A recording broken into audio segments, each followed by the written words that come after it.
I'll never forget that night in Germany, when the air seemed alive, whispering secrets I would rather not hear. Ryan and I had planned a simple trip. Good food, a few beers, a break from the monotony.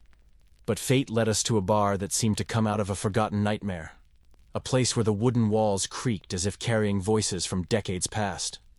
The smell of stale tobacco and rancid beer hung in the air, and the dim light of the hanging lamps could barely break through the dim light. I don't understand why we entered, but something in that place pulled me, like an invisible hook stuck in my soul. It was there that we saw them. Two women sitting at a table by the window, their silhouettes silhouetted against the fogged glass. The eldest had a beauty that was difficult to explain, the kind of face you could swear you'd seen in an old painting, with black hair that fell like a curtain of shadows. The youngest, whom she introduced as her daughter, had eyes that sparkled with a hunger I couldn't understand, a look that seemed to devour me as she smiled. "Sit down," said the mother, her voice soft as a whisper of wind, but with a weight that made my bones freeze. Ryan, always the most relaxed, accepted the invitation with a silly smile, but I hesitated, feeling the ground shake under my feet, as if he knew something I didn't already know. They started talking. Banal stories about the city, the weather, and the bar. However, a sense of unease lurked beneath the words, akin to a hidden insect. Their movements were too synchronized, like puppets pulled by invisible wires.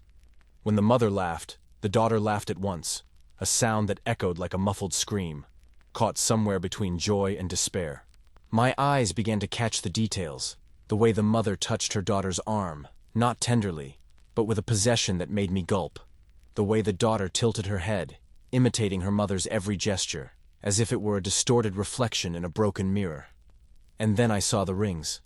They were identical, golden and worn, with intricate patterns that seemed to pulsate in the dim light. The mother said it was a family heirloom. But when her daughter raised her hand to show hers, I felt a chill rise up my spine, as if ice needles pierced my skin. Not just the resemblance. I felt like those rings carried something unholy, a pact I couldn't understand but instinctively feared. "Have you been here before?" I asked, trying to keep my voice steady, but it trembled like a leaf in the wind. The mother smiled, a smile that did not reach her eyes, and said, "Maybe in another life." The daughter laughed again, and this time the sound seemed to come from inside my head, an echo that didn't stop. Ryan was already drunk, laughing at something I didn't hear, but I couldn't take my eyes off them. The more I looked, the more certain I was that they were not human. Or worse, they were something that had once been human, but was now something else. Something that fed on our presence, on our confusion. The air became heavy, as if the bar itself was holding its breath, waiting. I can't explain what made me stand up, but it was as if a voice inside me shouted, "Get out now!" I grabbed Ryan by the arm, ignoring his protests, and dragged him to the door. "What the hell, Ethan?" he grumbled, but I didn't answer. My heart beat against my ribs, and each step seemed to sink into a ground that wanted to swallow me. When I looked back, the daughter was standing, her smile still glued to her face, but her eyes were black holes, deep and hungry. The mother just watched us, her fingers playing with the ring as if turning an invisible key. We went out into the cold night, the sound of the door slamming behind us like thunder. But the silence that came after was worse. As we walked through the cobblestone streets, I felt them, invisible eyes, following me, calling me back. At the hotel, Ryan fell into bed, but I stayed awake, staring at the ceiling, knowing they were still there, waiting for me to come back to decipher the riddle I never wanted to understand. And occasionally, when I close my eyes, I still hear that laughter, echoing in the dark. I just wanted a quiet night, one of those you spend laughing with friends, the smell of beer and fried foods filling the air. The pub was packed, the kind of place where the wooden walls displayed dusty photos of old teams, and the noise of the conversations was a comforting hum. Tyler, my boyfriend, stood next to me, his eyes shining as he talked about some dumb plan for the weekend. Lauren, my best friend, laughed at something that escaped my notice, while Jake, her boyfriend, was fiddling with his phone in a bored manner. The evening was supposed to be perfect. However, misfortune often strikes unexpectedly, and on that particular night, he arrived disguised as a football player. It all started with a silly spark. Jake, in that deep voice that he thinks impresses, made a remark about Real Madrid. Something about how Tyler's team wasn't worth the uniform they wore. I saw Tyler's face harden, but he laughed, throwing back a joke about Barcelona being all hype. It was a joke, or at least I thought it was. Lauren and I exchanged a glance that, here they come again, kind of thing, but the air changed too quickly. Jake raised his voice, eyes flashing, and said something about Tyler being a blind fanboy. Tyler responded in kind, and suddenly the pub was too small for the two of them. I tried to throw water on the fire, laughing too loudly and ordering another round of beers, but it was like trying to put out a fire with gasoline. The taunts turned into insults, each word a punch I felt in my chest. "You don't know anything about football!" Jake screamed, slamming his hand on the table, his glass shaking dangerously. Tyler leaned forward, his teeth bared, and snapped, "And you think you understand, you idiot?" Heads turned, eyes penetrating us like needles as the noise around us subsided. The heat scorched my face, causing sweat to trickle down the back of my neck. Yet I found myself unable to move a single muscle as I stood there, witnessing the train's derailment. Then came the first punch. I don't know who started it, Jake or Tyler, but the sound of the fist against flesh was a snap that cut through the air. Glasses flew, beer splashed on the floor, and Lauren screamed something I didn't quite hear. They were standing, pushing, and bumping into the table, a grotesque spectacle that made my stomach turn. Instead of disappearing into the pub's sticky floor and never leaving, I was in the middle of it, with all the eyes judging me. "Stop it!" Lauren screamed, but it was useless. They were both a storm of fists and rage, and I was just a frozen idiot, my hands shaking in my lap. Security guards arrived quickly, heavy boots echoing on the ground, thick voices cutting through the chaos. "Out now!" one of them barked, grabbing Jake by the arm as the other pulled Tyler. With my heart pounding, I rose to my feet and picked up my backpack, my fingers barely obeying. The whole bar stared at us, couples, groups of friends, even the bartender, all with that mixture of pity and contempt that makes you feel smaller than a bug. We left in a row, heads bowed, the cold night air hitting my face hot with embarrassment. Nobody said anything. The silence weighed as much as the screams, shattering the remnants of our friendship like the broken glasses we left behind. In the car, Tyler rubbed his face, a bruise sprouting on his cheek, while Lauren sniffed softly next to Jake, who stared out the window as if nothing had happened. I kept quiet. The bitter taste of humiliation stuck to my tongue. That night wasn't going away. I knew I wasn't. Every look of contempt and every muffled whisper from the other customers kept spinning in my head like a movie I couldn't turn off. The friendship I once believed to be unbreakable had fractured, and the shame consuming my chest remained a persistent flame. I knew, deep down, that this fiasco would haunt me forever. An echo of embarrassment that I would never forget. I never thought that a simple night could turn into a nightmare that still keeps me awake, my eyes glued to the shadows. Emily and I had just moved into our new apartment, a small place of our own, with a balcony that overlooked the quiet street. We wanted to celebrate, so we invited Hannah and Ben over for a double date. We kept things simple, enjoying a few beers, pizza, and engaging in small talk while the sun was setting outside. The air was light, the sound of laughter echoing through the empty room, and for a moment, everything seemed perfect. However, perfection often crumbles unexpectedly, and that night it disintegrated into fragments that remain incomprehensible to me. We were on the porch, the sky tinged with purple, when I first saw it. The dim light of a streetlight illuminated a man standing on the opposite side of the street.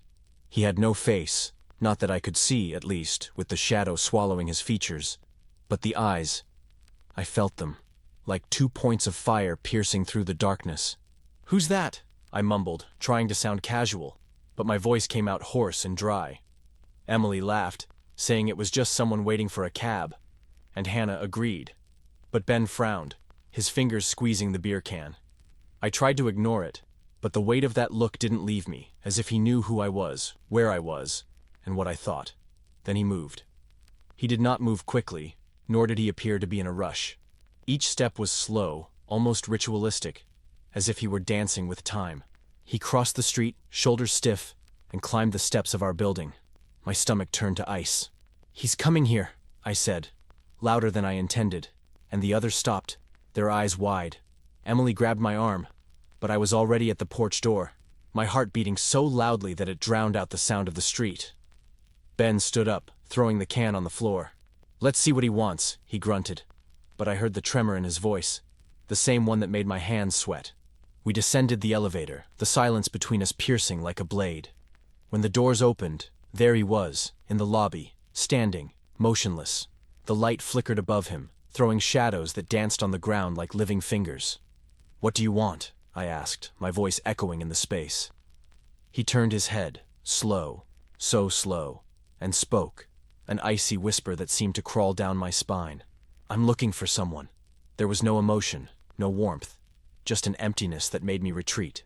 Ben stepped forward, angry, but the man just stared at us, his eyes hidden in the shadows, and then turned his back, leaving as if he had never been there. He had already vanished into the darkness when the police arrived, but I knew he hadn't truly left. Returning to the apartment, I struggled to persuade Emily and the others that everything was all right. But nothing was right. That night, I found a drawer ajar in the kitchen, one that I swear was closed. The next day, the keys I left on the bench were on the floor, as if someone had thrown them. Little things began to accumulate, each carrying an inexplicable weight. I told myself it was paranoia, that the man was gone, but then I started to see it. Shadows in the corners of my eye, dark shapes that disappeared when I looked straight at it. At night, I would stand on the porch, my heart racing, looking for him on the street. But it was worse when I didn't see him, because I knew he was somewhere, waiting. Hannah and Ben didn't come back, and Emily stopped talking about that night. But I can't forget it. Every creak of the building, every shadow that moves, reminds me of him. I know it does. He said he was looking for someone, and I'm sure now, it's me. He knows more than he should, and I sense his presence like an echo that never fades, a gaze that lingers even when I close my eyes. The apartment is no longer ours. It's his, and I'm just an intruder, waiting for the day he'll come back to meet me. I knew something was wrong as soon as we walked into that restaurant, but I couldn't imagine how much the night was going to swallow me. The place was a faux glow of soft lights and velvet chairs, the kind of chic that makes you feel small if you're not up to it. Connor and I had planned this double date with Rachel and Lily weeks before. A chance to relax, laugh a little, forget about the weight of everyday life. The air smelled of expensive wine and dishes I couldn't even pronounce, and for a moment, as we sat at the corner table, I thought it would be perfect.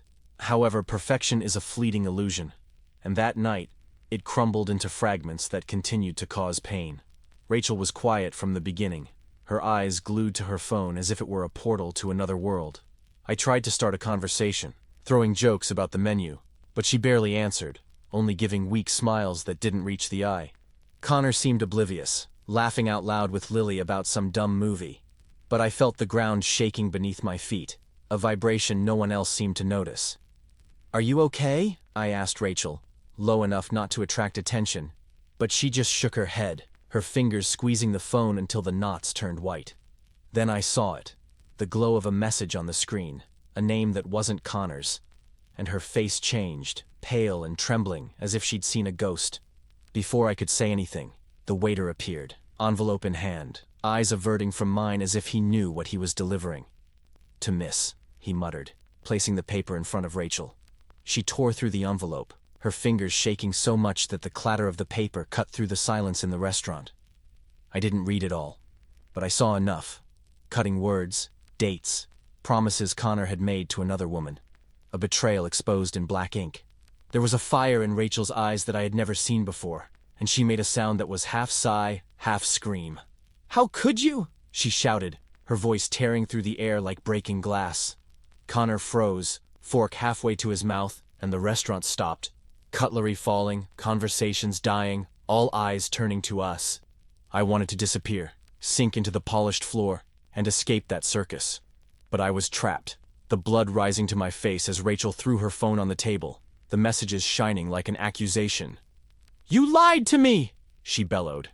And Connor tried to defend himself, stammering something about misunderstandings, but it was too late. The fight erupted, screams echoing through the walls, each word a slap that I felt on my skin. Lily tried to calm down, but Rachel was beyond that, standing, the chair falling with a bang that made my stomach turn. She spat, "Do you believe I am unaware?" Connor responded with a, "You are insane." That only served to intensify the situation. The noise was deafening, but worse were the looks. Couples at the next table, the waiter standing with the tray, even the pianist who stopped playing, all watching our fiasco as if it were a concert. I felt them burning me, the eyes of strangers fixed on the back of my neck, judging, laughing softly, and I couldn't breathe, the sweltering air trapping me there. Rachel grabbed her bag and stormed out, the door slamming behind her like thunder, and Connor stood there, his face red, muttering something no one heard. I couldn't look at him, Lily, or anyone else, only at the void where she'd been, the crumpled envelope on the table as proof of my failure to stop it. We paid the bill in silence, the whispers of others echoing in my ears, and we went out into the cold of the night. But the humiliation remained, a bitter taste I couldn't swallow, a mark that followed me even after they parted. Days later, I still felt those eyes, that silence, as if the whole restaurant had condemned me, and I knew I would never forget the weight of that night. I'll never forget the way the air changed that night, as if something invisible had breathed into my neck. Dylan and I had planned a perfect double date with our friends, Lily and Mark, at a speakeasy bar that everyone was talking about. Flickering lights, exposed brick walls, and a hidden entrance that seemed to promise secrets. The place buzzed with low jazz and the clinking of glasses, the smell of gin and smoke enveloping everything like a veil. We were laughing, the drinks cold in our hands, and for a moment, I thought nothing could go wrong. However, wrong does not provide warning.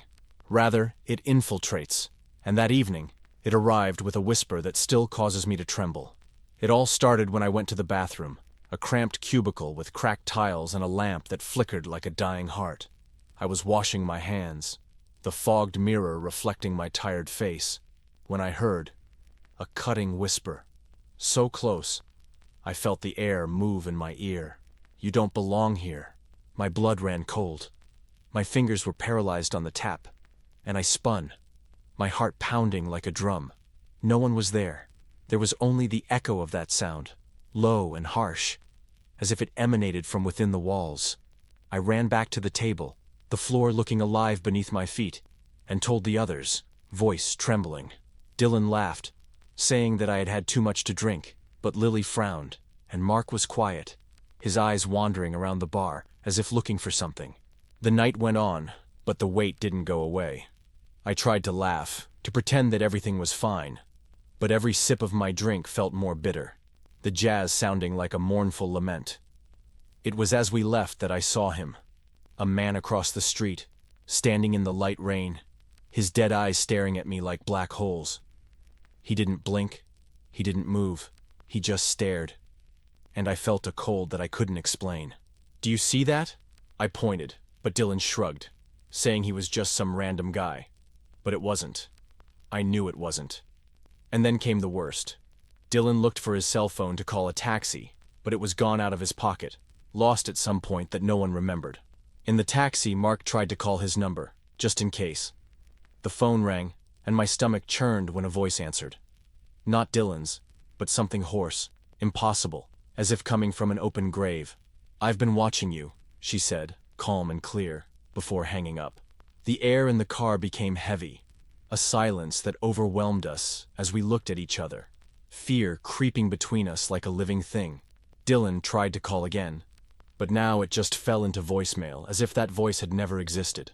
Every step to the front door was a weight, the night air laden with something I felt in my bones, something that followed us, that knew our names, that laughed quietly as we stumbled in the dark.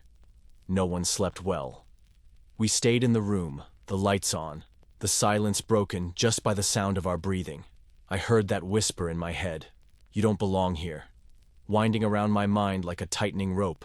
Dylan fiddled in his empty pocket, his eyes wide, while Lily muttered something about leaving town. Mark just stared out the window, as if he expected to see that man again, his dead eyes shining in the darkness. I knew he was out there somewhere, waiting, the echo of that impossible voice sticking to me like a shadow that won't let go. Days later, Dylan's cell phone appeared on our balcony, the screen cracked but working. I had no recorded call, no proof of that voice, but I knew what I had heard. The night was over, but the horror was not. It remained, a whisper that does not sleep, a menace that knows my name. I look out into the streets now, my heart racing, waiting for the glow of those dead eyes, knowing that he's still there, and that eventually, he'll come back to tell me where I belong. I felt the shiver before I even understood why, as if the diner himself knew something I didn't already know. It was supposed to be just a quiet double date, me and Liam, my best friend, with our girlfriends, Sarah and Claire, in a simple place, with neon flashing on the facade and the smell of burning coffee in the air. The Formica table was sticky, the hamburger plates almost untouched, but Liam wasn't really there. He fiddled with his cell phone non-stop, his fingers restless, his face pale as if fleeing from a ghost I couldn't see. "Is everything okay?" I asked, trying to sound light, but he only muttered a yes that didn't convince anyone. The air felt thick and heavy, and I knew the night was going to go awry. We ended dinner in silence, Sarah and Claire's forced laughter failing to fill the void Liam left. He barely touched the food, his eyes glued to the screen, and I felt a chill down my spine that I didn't explain. When we went out to the parking lot, the sky was dark, the stars were swallowed by heavy clouds, and the wind cut like a blade. We got in the car, me driving, Liam in the passenger seat, the girls in the back, and that's when I saw it. Cold headlights lit up in the darkness, a pair of glowing eyes that didn't blink, parked across the street. "Who's that?" I asked, but no one answered, and Liam stiffened, his phone shaking in his hand. I sped through the deserted streets, the roar of the engine drowning out the silence that weighed between us. But the headlights came from behind, slow at first, then closer, following each curve as if they knew the way better than I did. My heart pounded in my chest, my fingers clenching the steering wheel, and I stared in the rearview mirror, the icy glow staring back at me. "They're following us," I said, my voice coming out hoarse, and Sarah laughed nervously, saying it was just a coincidence. But Liam didn't laugh. He was quiet, his eyes wide, and I knew he knew something he wasn't telling. I made random turns, trying to get off track, but the car wouldn't give up. A black figure that looked alive, its headlights like fangs shining in the night. "Liam, what's going on?" I asked, almost screaming, and he finally spoke, his voice low, trembling. "I've been receiving messages." He turned his phone towards me, the screen illuminating his pale face, and he uttered words that chilled my blood. "Don't run away with her." The air in the car became heavy, a weight that crushed me, and I asked, "Who sent you this?"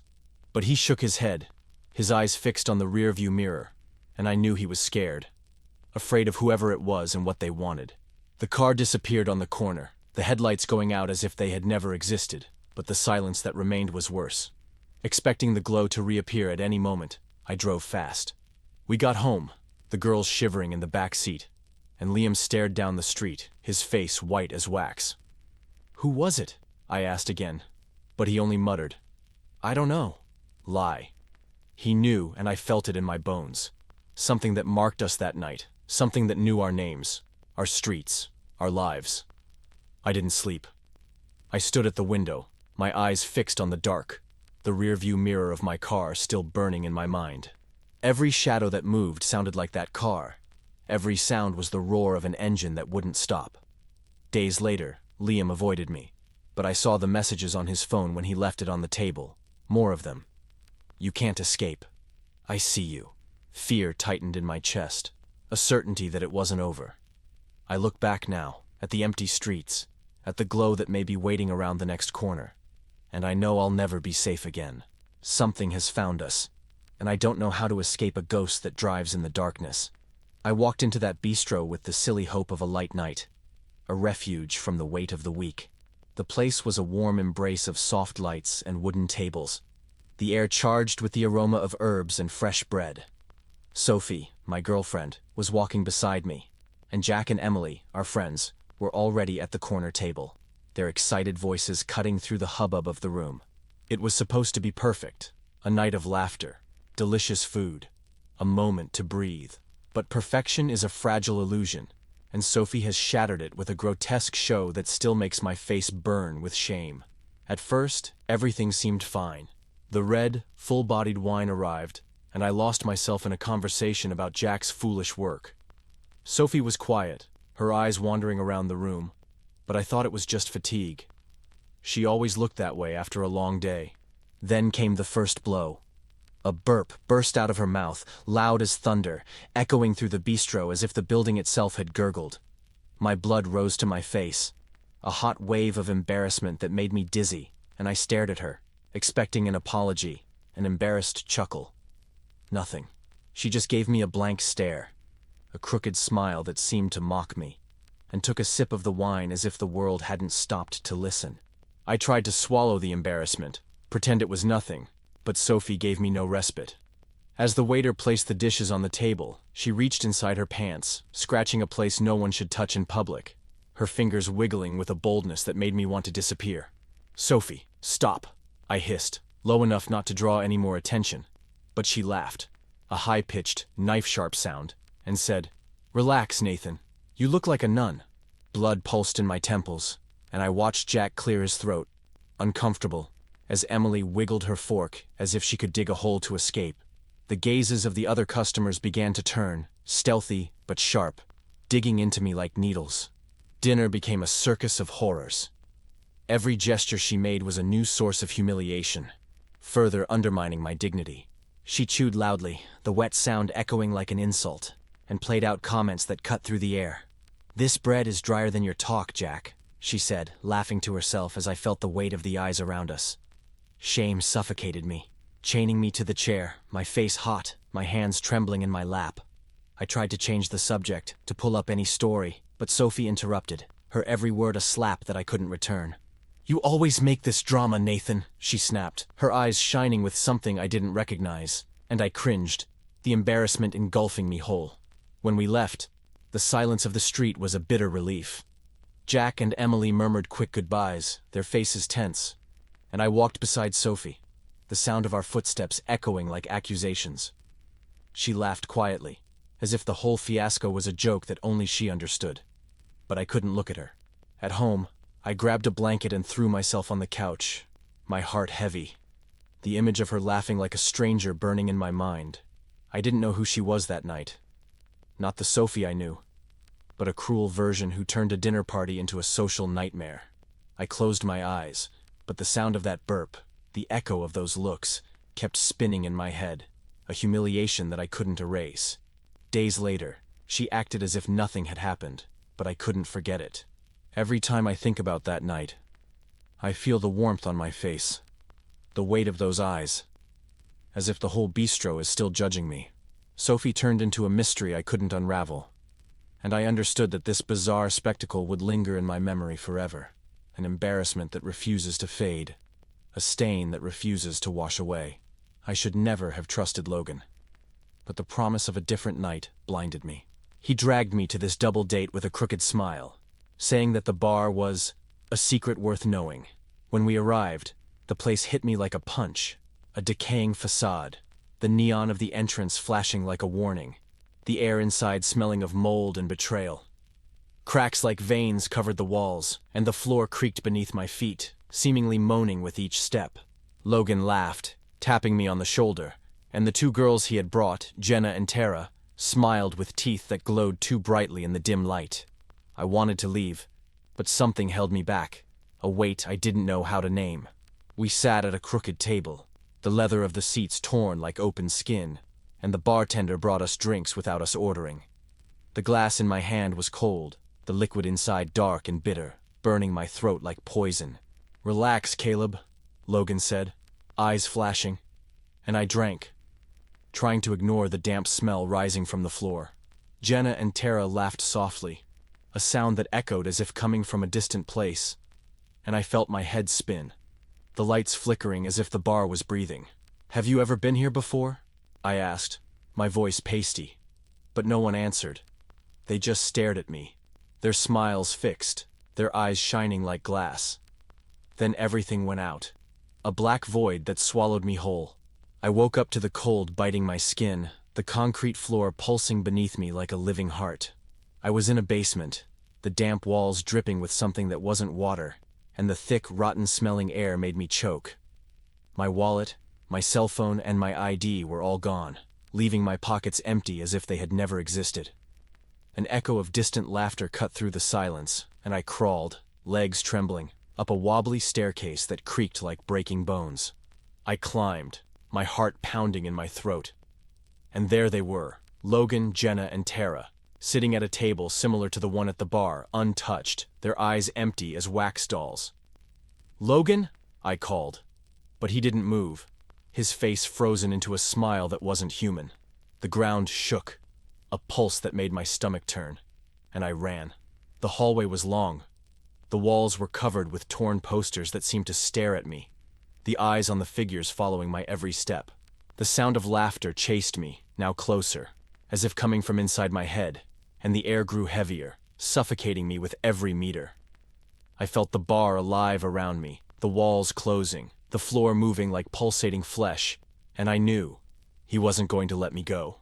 I found a door, the icy metal burning my hand, and I threw myself out, the night air hitting me like a blade. I ran through the streets, the wind cutting through my skin, but the horror was not left behind. I heard an emptiness whispering my name, low and insistent, coming from somewhere I couldn't see. I got home, my hands shaking as I locked the door, but the silence was worse. A silence that promised, that waited. Logan never called me again, and I didn't look for the girls, but I know they're still there in that bar. That's not just a bar. Days later, I found a note on my door. "You're coming back, Caleb." The handwriting crooked, the paper reeking of mold. I don't sleep anymore. My eyes fixed on the window, waiting for the sound of footsteps that don't come. The bar marked me. An emptiness that calls me, that knows where I am. I feel him in the darkness, pulsing like that basement, promising he wasn't done with me. Every shadow I see is a piece of it. Every whisper is the voice that pulls me back. I've escaped, but not really. Horror follows me, and I know that eventually the bar will find me, ready to swallow me again.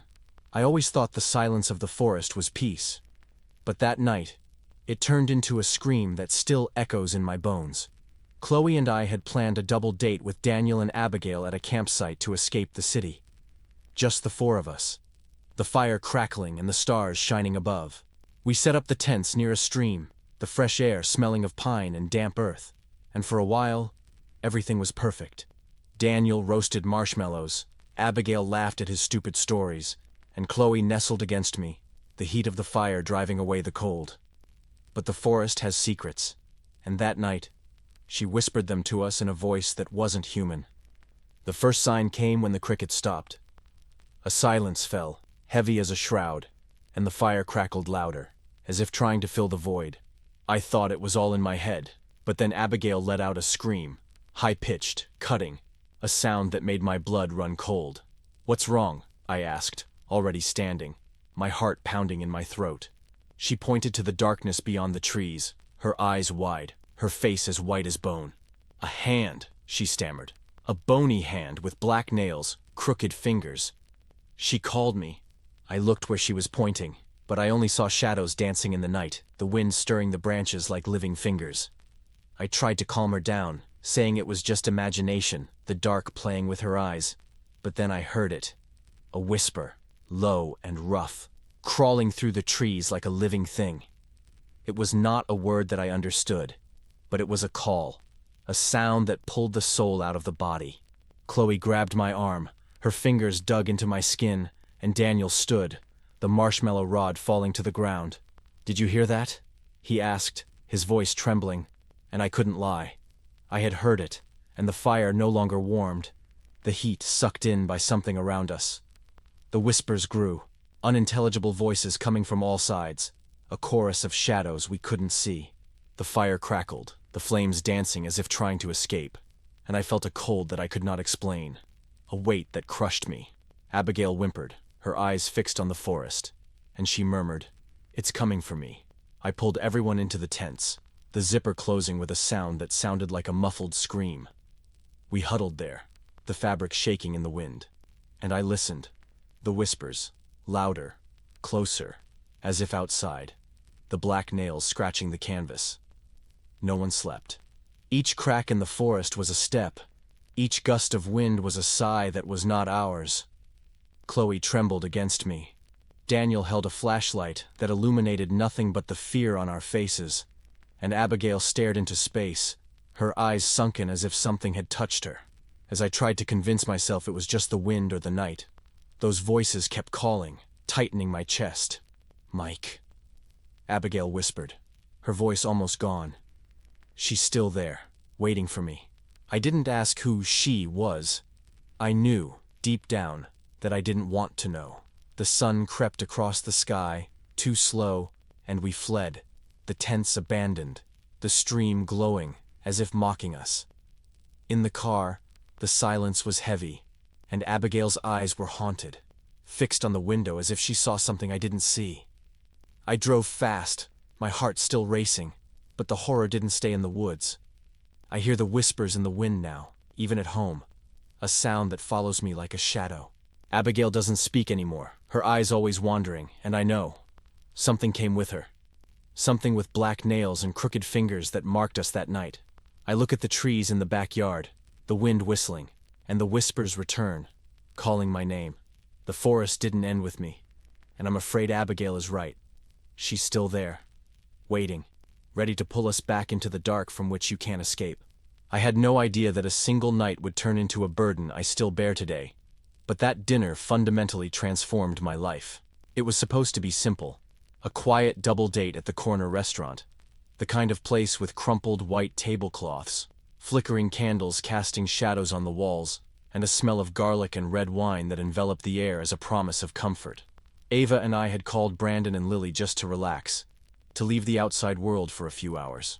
The clinking of the cutlery was a soft, almost comforting background, and I found myself smiling as Ava told a silly story about her boss. But the quiet has a way of turning into a somber confessional, and that night, Brandon opened a door I never wanted to walk through. He had been strange since he arrived.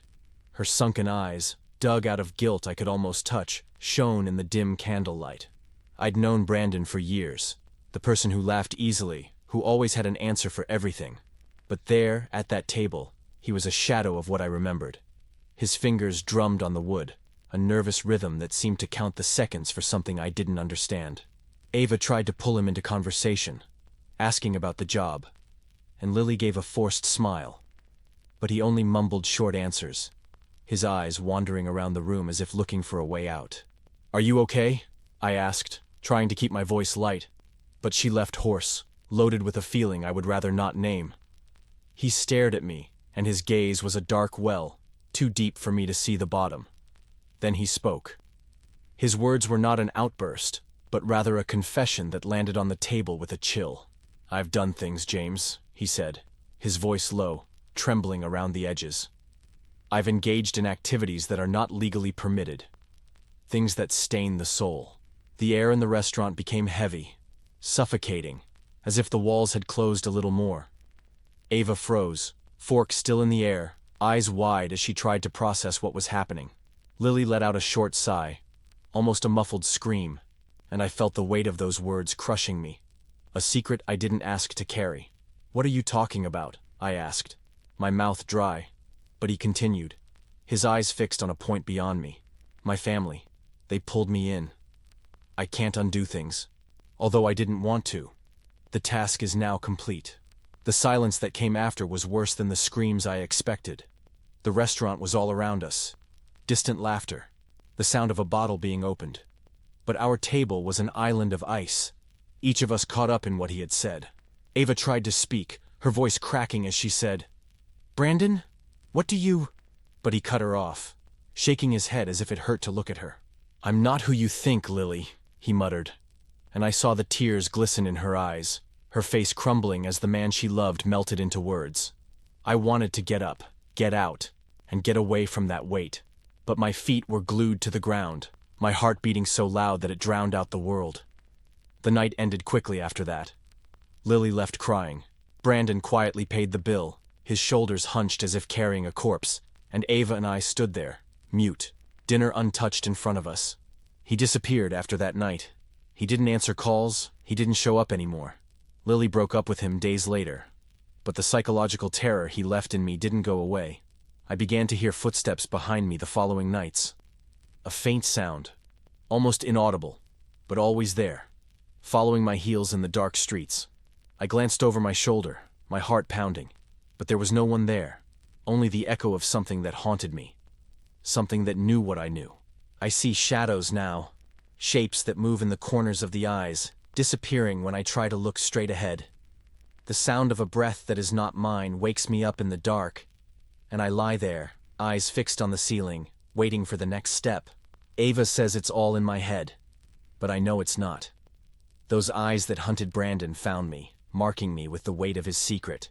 What he did, what he told me, made me a target, and I feel them.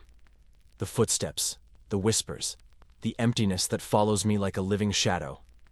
I don't go out at night anymore, but fear finds me anyway. Every noise in the house is a threat. Every shadow is a warning. I see Brandon in the corner of my mind, sunken eyes staring at me. And I know, what he brought to that table didn't end with him. It's with me now. A weight I can't let go. A hunt I can't escape. I hear the footsteps closer each night, and I know that, eventually, they will catch up with me. I wanted a perfect night. One of those that you remember as a beautiful painting. Soft lights, Italian food, and chest-warming laughter.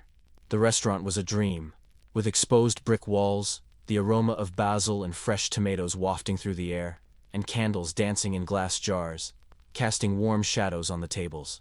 Mia and I had planned this double date with Ethan and Jessica weeks before, a chance to relax with friends, to forget the weight of routine.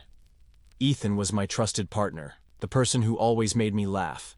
And Jessica, well, she was intense, but I thought that was just her way. As we sat down, the sound of clinking cymbals and low conversations enveloped me, and for a moment, I believed it was all going to be fine. But perfection is a mirage, and Jessica turned it into a battlefield where my dignity was the first victim. It all started subtly. The waiter brought the wine, a dark red that glowed in the glasses, and I struck up a conversation, telling a stupid story about traffic. Ethan slapped the table and Mia laughed, her eyes shining. He also made a comment that made me laugh. Jessica, however, was quiet, her lips pressed into a thin line, her eyes fixed on Ethan as if he were a stranger. "You always have to exaggerate, right?" she said, her voice cutting, and the air changed, a chill I felt on the back of my neck. Ethan shrugged, trying to keep the tone light. "It's just a story, Jess."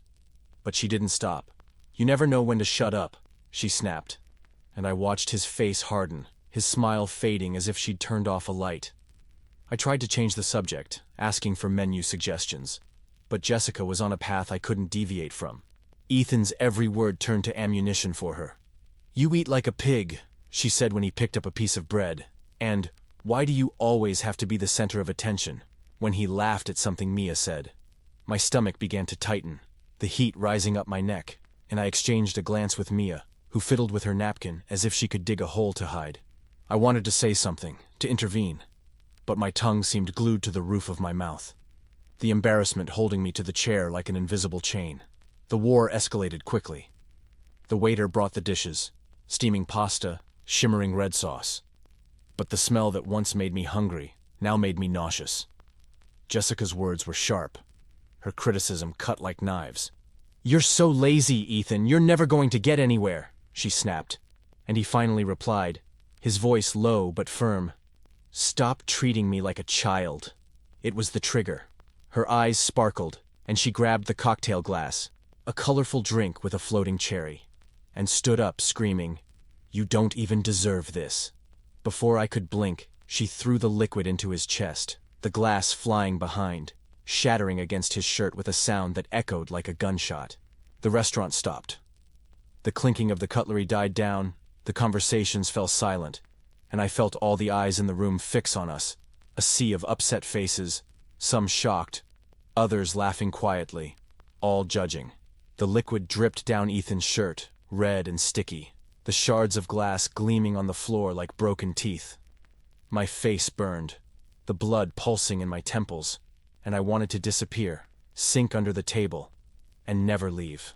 Mia grabbed my arm, her fingers shaking, and Ethan stood there, his face red with anger and shame, as Jessica yelled, "You're useless!" before grabbing the bag and storming off, the door slamming behind her like thunder. The silence that remained was suffocating. The waiter appeared, mumbling something about towels, but I barely heard it, the muffled laughter of the other patrons echoing in my ears like a chorus of accusations. Ethan wiped his chest with a napkin, his movements slow, his eyes fixed on the void, and I didn't know what to say. Sorry seemed too small. What happened seemed stupid.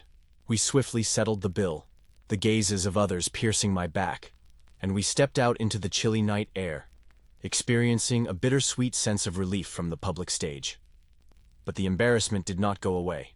He stayed, a mark I felt on my skin days later, the echo of those laughs, the weight of those eyes following me like a shadow. Ethan and Jessica broke up soon after, but I couldn't erase that night. Every time I pass by a restaurant, I feel the heat on my face, the sound of glass breaking, and the looks that judge me without saying a word. Mia says I exaggerate, but she doesn't understand.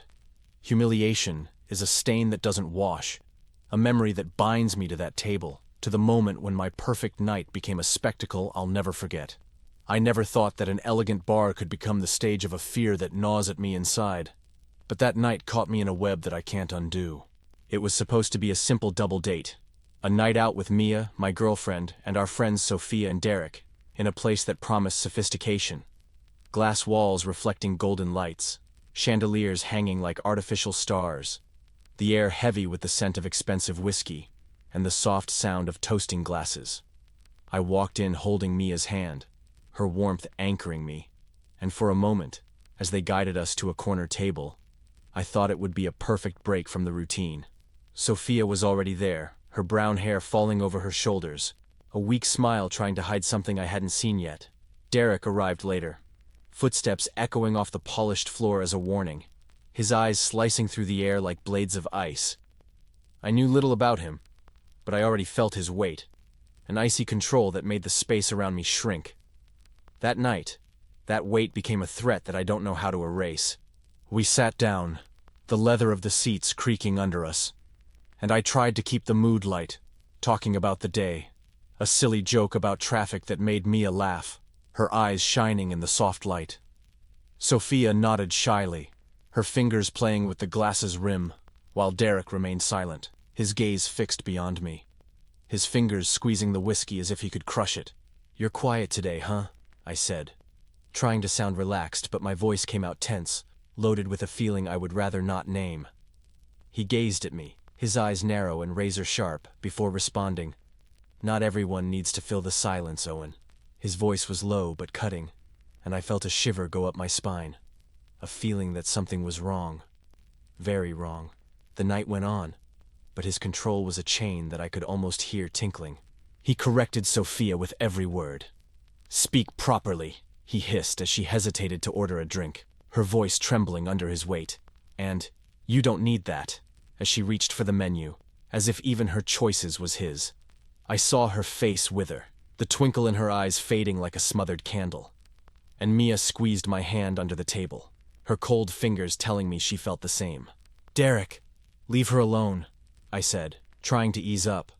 But he turned to me, his jaw locked, his eyes sparking with something that wasn't just anger. "Don't meddle in my life," he grunted, and the heat rose up my neck, a mixture of embarrassment and fear that made me retreat.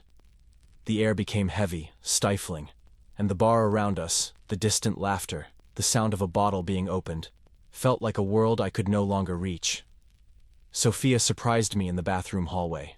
I had gone to wash my hands, the sound of water drowning out the hubbub of the hall, when she appeared behind me, her reflection in the mirror pale as a specter. "Owen, I can't take it anymore," she whispered, her voice breaking like thin glass, her eyes wide with panic. "He suffocates me. He criticizes me all the time, keeps me isolated.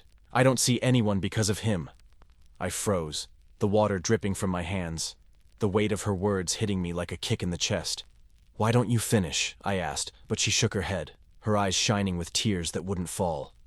"He said he finds me regardless of where I go. He said that I will never escape." The cold I felt wasn't from the air. It was hers, from what she carried, from a man I now knew was more than a jealous boyfriend. He was a living threat. I returned to the table with my heart racing and my stomach turning, but Derek noticed. As I sat down, Derek stared at me with sharp eyes, and I knew he sensed the secret I now carried. The night quickly collapsed. Sophia tried to discuss something light, a silly memory, but he cut her off with a "shut up" that made her glass tremble in his hand. "You're being a jerk," Mia said, her voice steady, and Derek burst out. "Don't tell me what to do," he bellowed, rising so hard that the chair fell, the rumble echoing through the bar like thunder. He stormed out, the glass door slamming behind him, and the relief I felt was fleeting, merely a pause before the real terror began. Sophia stared into the void, her hands shaking, and I knew it wasn't over. Days later, Sophia broke up with him. She called me, her voice relieved but broken, saying that she had escaped, that she was free. But the psychological terror Derek left in me only grew, a shadow I couldn't shake. I began to see dark shapes in the corners of my eyes, shapes that disappeared when I looked straight at them. And a weight that I didn't explain followed me, as if the air had turned into a blanket of lead. At night, I heard footsteps behind me in the dark streets. Light, barely audible, but always there, following me to the door. I whirled, my heart pounding, perspiration trickling down my back, yet I never saw anyone, only the echo of a piercing gaze. Mia said it was all in my head, that I needed to sleep. But I knew it wasn't. Something in Derek's eyes that night promised revenge, a quiet rage that needed no words to reach me. One night, I found my door ajar, the latch intact, but the air inside the house cold, as if something had passed through there. Another time, a note appeared in my mailbox. "You shouldn't have heard," written in a crooked handwriting that I swear I recognize. I am unable to sleep anymore, as my eyes remain affixed to the window, and the sound of those footsteps grows louder each night. The posh bar became a nightmare in my mind, the place where I saw the real Derek. Not the man, but the shadow that hunts me now. Sophia may have escaped dating, but I didn't escape him. I feel him waiting, silent and deadly. And I know that the next visit will not be in fury, but in silence. A cold cut that I will not see coming. Entering the Mexican restaurant, I was filled with a playful anticipation of a memorable evening. The place was a festival of color, walls painted with murals of cactus and skulls, lights hanging from strings that cast dancing shadows, the air charged with the warm smell of tortillas frying and pepper burning the tongue. Grace and I had been planning this double date with Matt and Lily for days, a chance to laugh, eat tacos, and forget about the weight of the week. The sound of clinking cymbals and lively conversations enveloped me as we sat at a table by the window, and I smiled at Grace, her eyes shining with the promise of something simple and good. However, simplicity can quickly escalate into a conflict, and that evening, Matt ignited a flame of embarrassment that continues to burn on my skin. It all started quietly. The waiter brought out a basket of nachos, the hot sauce shimmering like lava, and I struck up a conversation, telling a silly story about the neighbor's dog. Grace laughed, the sound of her warming the air, and Lily gave a shy smile, stirring her glass of margarita. Matt, as always, threw in a funny comment, and for a moment I thought the night was going to flow easy, like tequila on ice. But then came the joke. "Did you order the basics again, Lily?" he said, his voice too loud, his eyes shining with a hint of cruelty. "Always so predictable, right? Just like your life." Her smile faded, her face hardening like stone, and I felt the air change, a chill that crawled down the back of my neck. Grace exchanged a glance with me, her fingers clenching at the napkin, but before I could say anything, the fight broke out. "What's your problem, Matt?" Lily snapped, her voice trembling with anger, and he laughed, a biting sound that made my stomach turn. "My problem?" he snapped, and his tone was no longer a joke. It was pure poison. "Perhaps it is you. You are always so dull," he said. I wanted to intervene, to throw water on it, but my tongue turned to lead, and I felt the heat rising up my face as the restaurant began to notice us. Lily stood up, her eyes sparkling, and shouted, "Don't you get tired of humiliating me?" The sound of tortillas frying in the kitchen was muffled, swallowed by the shame that hit me like a punch. Matt responded with a "You who humble yourself alone," and the chasm of resentment between them opened, dark and deep, right in front of us. The screams tore through the air, each word a slap that I felt on my skin. "You never support me!" Lily screamed, her voice echoing through the colored walls, and Matt threw back, "Because you don't deserve it!" I saw the other patrons turn their heads, their eyes wide, some laughing softly, others frowning, all staring at us as if we were a street show. My face burned, the blood pulsing in my temples, and I wanted to disappear, sink into the sticky ground, and escape that circus. Grace grabbed my hand, her fingers cold, but I couldn't move, stuck there, the weight of the stairs choking me. "Stop it," I murmured. Too low to be heard, but they didn't stop. It was a war I couldn't stop. The climax came quickly. Lily tossed the glass on the table, the green liquid splattering like an accusation, and yelled, "I'm done with you!" before grabbing the bag and storming away, hair flying behind her like a torn curtain. Matt stood, his face red, and shouted, "Go away then, you ungrateful," before following behind, the door slamming with a bang that made the entire room hold its breath. The silence that fell was worse than the screams, a silence laden with piercing eyes and muffled whispers that I knew were about us. The waiter appeared, hesitantly, muttering something about the bill, but I barely heard it. The sound of the nachos cooling on the table echoing in my head like a mockery. I paid quickly, hands shaking, and stepped out with Grace into the crisp night air, the weight of embarrassment following me like a shadow. On the way home, the car was as silent as the restaurant, and I felt those strangers' eyes on my neck even though I was so far away. "It was horrible," Grace mumbled, but I didn't answer.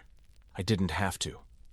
What should have been a light night turned into a burning memory, a fire I can't extinguish. Days later, I still hear the whispers. I see the faces turned, and I feel the heat of shame rising through my chest as if I were there again. Matt and Lily didn't speak to each other anymore, but the fiasco stayed with me. Every time I pass a restaurant, the sound of a fight echoes in my head, and the judgmental looks chase me like silent accusations. Grace tries to convince me that it passed, but she doesn't understand. Humiliation is a mark that doesn't come away, a night that holds me to that table, the moment when everything fell apart in front of an audience I'll never forget.